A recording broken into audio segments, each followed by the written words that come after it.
What's up, guys, gals? It's your host with the most, Griever, as always, bringing you guys the latest piece of live-action One Piece episode 7. Finally getting back to these. Finally had the opportunity to watch the last two episodes. And, I can honestly say, though this episode has a few things that I would tweak, overall, I think the worst is behind us. I think episode 6 had the most problems of any episode.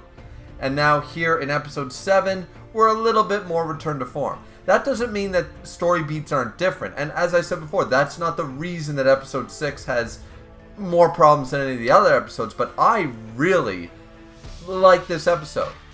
Do I wish that sort of the way certain things was handled was a little different? Yes.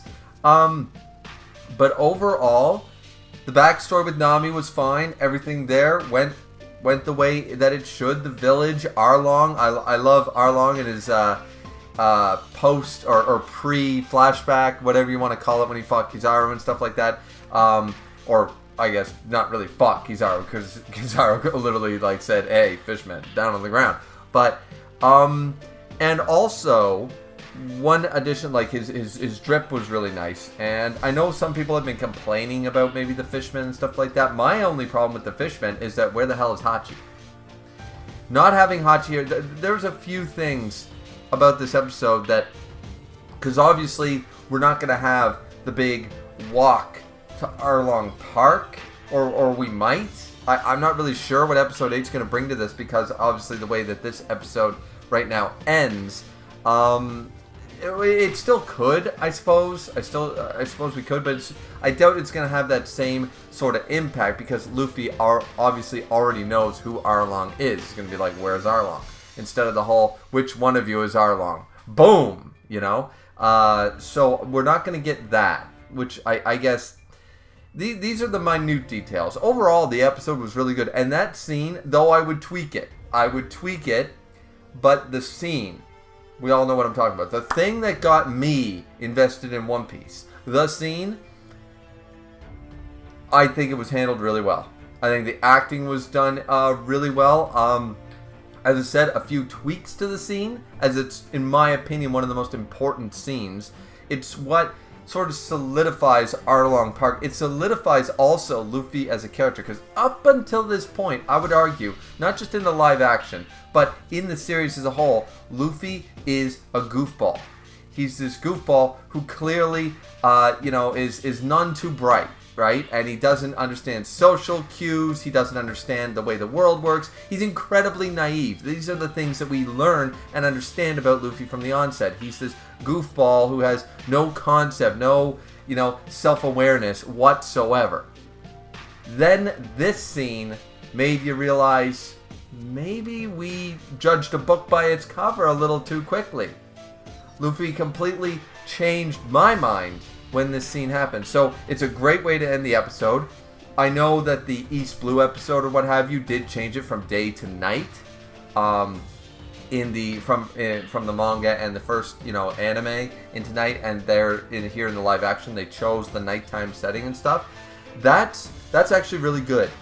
I like the nighttime thing. My only complaint about this scene, because the acting was great, and this version, the live action version of Luffy, would speak like this. However, I do think it takes away slightly from the scene that Luffy is taking this so seriously. He sounds so serious from the beginning. Or even that one line, like when he says, "You did," like, "I told you to get the hell out of here. You did." And he's serious. What I would have liked is not for him to be happy-go-lucky like he is in the manga and in the anime. I don't mind the serious tone of the scene, but he should have maybe just a quick eyebrow raise with the same tone, but just like the fact that they didn't include the "you're right, you did." He like the idea that he's just agreeing with everything, like that's what made the scene powerful. So the fact that it's just quick lines from Luffy and stuff, I really think that "you're right, you did." He can still be serious about it, but I feel like that's missing. And the fact that Nami immediately jumps into "I told you to get the hell out of here. I told you to leave. You did." Instead of I really did want, and maybe they did multiple takes and realized it didn't fit the scene or something like that. They couldn't make it happen. But the fact that they cut the third part, you know, you have 3 acts in that, you know, you have no idea what's been going on in this island. You're right, I don't. You know, I don't. And he goes, well, I told you to leave. You did. Then she yells and screams and starts throwing dirt at him and stuff, and then leave. I told you to get the hell out of here. Go, go, go. And she starts to break down and cry. I would have liked that because I know that the actors could have pulled that off. She already has been doing a great job in this whole series, and especially in this scene in this episode. I know she could have pulled off the slowly breaking down, the screaming at him, and then, you know, just drop, you know, just tears and just, Luffy, help me. I really am missing that part because the scene is really good, done very well here in the live action, but it's like, why didn't I get the whole scene in live action? It was done very well. My only real critique with the scene is that it's almost incomplete. That's my only actual problem with this. So, I don't know why you would cut such an important scene. One of the most important scenes from the series as a whole, and from easily, you know, the Arlong Park arc, the scene. I don't know why you cut that one short. Especially when you're going beat for beat from both the manga and the anime. Why cut it? Like, why shorten that? It did bother me a little bit that they cut it, because honestly, I think that's my only critique of that scene. Is that they cut lines and cut... Basically, that's what they did. They cut lines for some reason. I don't know why. And also, one thing, once again, that they cut, why didn't we get Nami realizing the hat thing? Because that's what she's supposed to realize about the hat. The hat is very important. We know what the hat means, but the idea that we should have had, because he said, hey, it's my treasure or whatever, you could have done that. Maybe it'd be cheesy. This is literally a story of a rubber boy fighting a humanoid shark right now, okay? I'm pretty sure that we can go off a little bit of cheese. We can have a little bit of cheese. But we should have had, when he puts the hat on her head, she should have touched it like she does in the original scene, and we should have seen the flashback of Nami recognizing when he said, you know, give me back that hat. That hat is my treasure. I know he said it at some point. I think it was during the buggy stuff. He did say it during the live action. So we should have seen, or you don't even need to show the scene. You could have just had that echoey, you know, flashback voice. You better keep your hands off my hat, you know what I mean? That kind of idea. And then Nami could, you know, hear that, and we could see her reaction to that, realizing that he's entrusting her with his treasure. Because that also is part of the scene. So, once again, I know I'm going off about that scene a lot here, because that, to me, is the most important part. It's the big scene.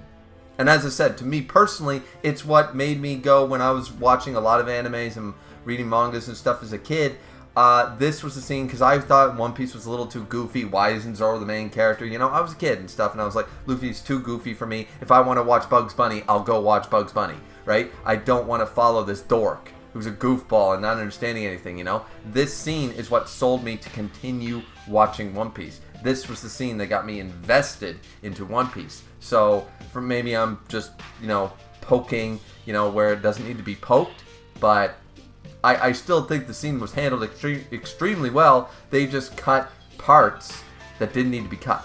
So, a great way to end the episode as well. The village is going to be on fire this time, yada, yada, yada. That works. A lot of people saying that apparently Nami's sister, like, and people like that, not the village, not realizing that Nami, you know, pretending to hate her, but knowing the whole time and stuff. I don't mind that change in story beat. It doesn't change a whole lot for me personally. Like, would I have preferred they stuck to the original? Sure, but maybe they tried and it just didn't work. For the time restraints they had, maybe it didn't work. Another thing that I didn't really care for is the fact that Zoro, in his weakened state, is supposed to have taken out, like, all the fishmen in Arlong Park. That's supposed to be the big thing here, is that, and he delays and stuff like that. Like, there are things about the fight that I find to be a bit of an issue. The fact that Zoro, battered and beaten, still took out most of the fishmen, by himself, and that the only reason he wasn't able to go toe-to-toe with Arlong, like, where's the scene where he rips off the bandages and go, what the hell, and then he finds out that this man survived an attack with Mihawk. Like, why didn't we have that type of scene? I know, once again, time restraints here, but it's just like, we took away quite a bit of Zoro from this scene for some reason, and I'm not really sure why. Now, a couple other things that I like from this episode. Number one, Zeph and Garp. That is not a scene I did not know that was a scene that I needed, but damn was it great. Was it not fantastic? I love it. Zeph and Garp, two men on opposite sides, respecting the hell out of each other and just sitting back. Once again, my only problem here is Garp not getting the pedigree he deserves. Like, why they keep calling him just a vice admiral. They don't refer to him as the hero. They don't refer to him as the man who captured Roger. They don't refer to him as the Fist. They don't refer to him as the man. He's just a vice admiral.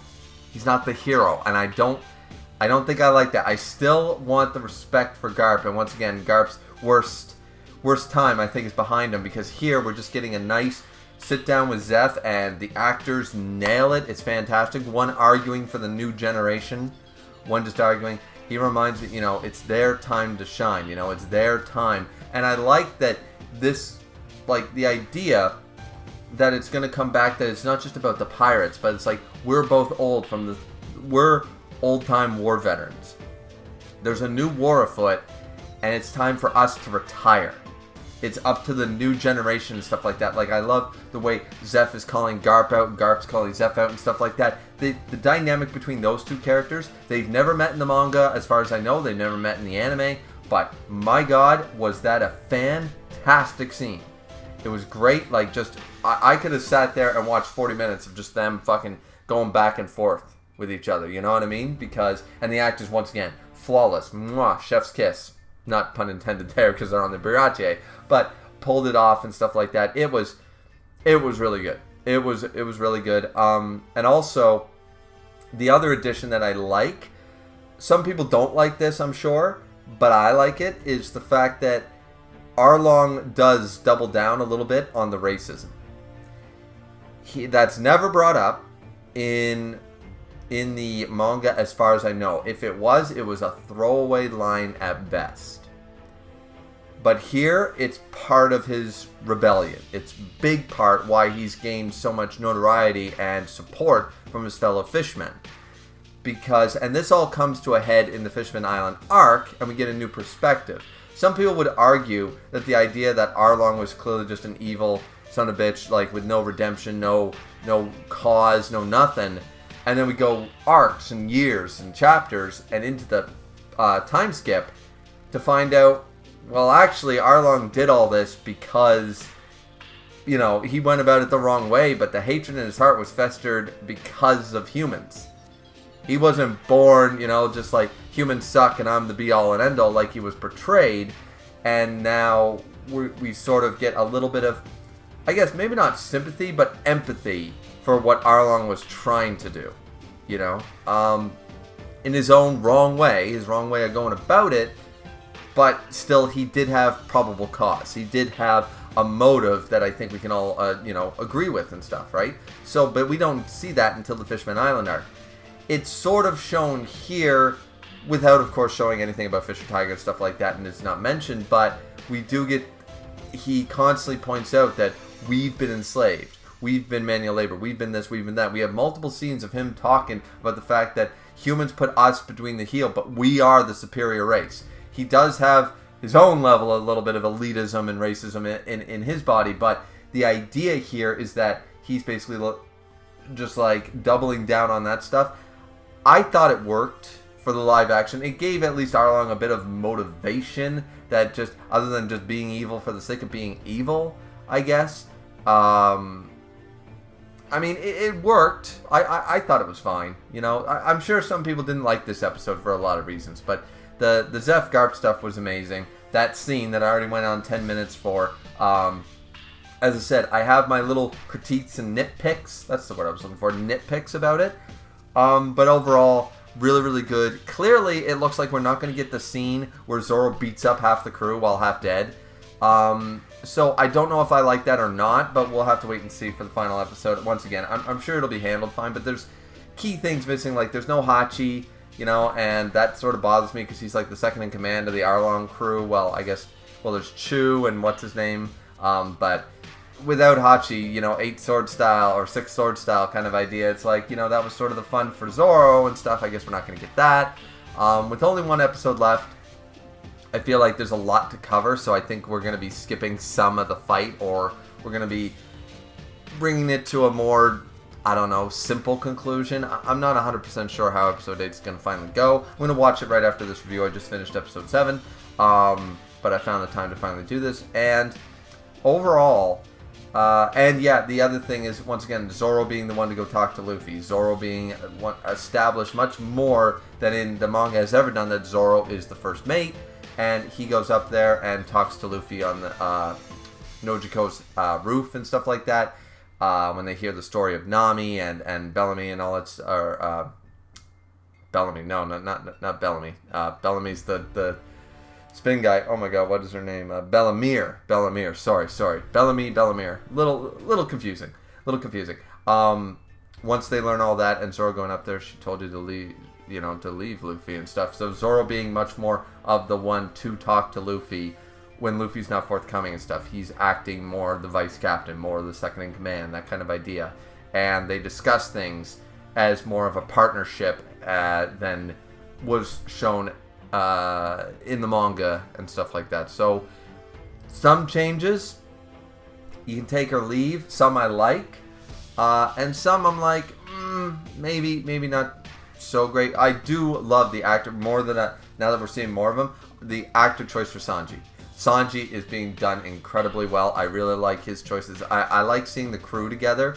I like Usopp. Usopp is a lot better now. I like this version of Usopp much more than the manga and anime. I really think that they made Usopp better in the live action. I don't know if I can say the same for any of the other characters. I think the other actors do a fine job, of course, of representing those characters, but I don't think any one character I actually can honestly just straight up say with no problem, I like this character better in the live action than in the anime. So kudos to how they wrote Usopp. Usopp is far more likable and more fun in my opinion now than he was before. So yeah, but anyways, this has been a really long spiel about episode 7 because I feel like after episode 6 disappointment, episode 7 really came back. I'd give it an 8 out of 10. I'm going to give it an 8 out of 10. It's solid. There's still some flaws with it. There's some problems. There's some missing pieces. But overall, for the changes they had to make and stuff like that, and for the additional little scenes, you got to bump it up a little bit. So I'll give this a solid 8 out of 10. But that was episode 7. We have one episode left to watch, and then I hopefully will have enough time to review that one as well right after watching it. So, but thanks guys so much for watching. Don't forget to like, comment, and subscribe. Apologies for how long this review is. It's probably like 25 minutes, but something like that. Anyways, but I really wanted to rant about that scene. The scene, the hat scene with Nami has always been, as I said before, just such an important scene, one of my favorite scenes, and I think they did do a really good job. I just wish they had included every bit of it, because a little bit, just the most minor of things were cut, but I noticed. So, anyways, that's it from me. Hope you guys enjoyed, and we'll see you back here for the final episode of the live action Piece of One Piece. See you next time, everybody. Sayonara.